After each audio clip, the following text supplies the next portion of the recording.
Hello, Tumpa micro কিচেনে স্বাগত। এই গরমে তো আমি আর রান্নাই করতে ইচ্ছা করে না, কি খাবো। তো ভাত তো আগে করতেই হবে, তাই ভাত করেছি। আর ওর জন্য সেই এক মাছের ঝোল আলু দিয়ে।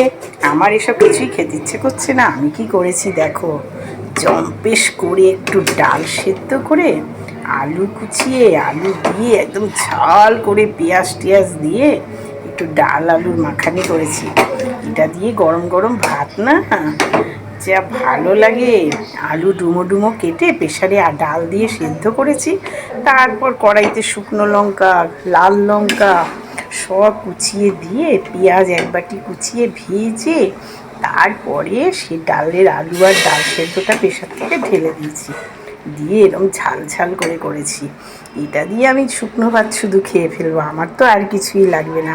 জানি গরমে এসব খাওয়া উচিত না, কিন্তু কি করব, মুখে তো কিছু রোচে না। তাই জন্যে এরকম ঝাল ঝাল আলু ডালের মাখানি বানালাম। দেখা যাক কেমন খাওয়া যায়। সাথে পরে তো চাটনি আছেই। টাটা।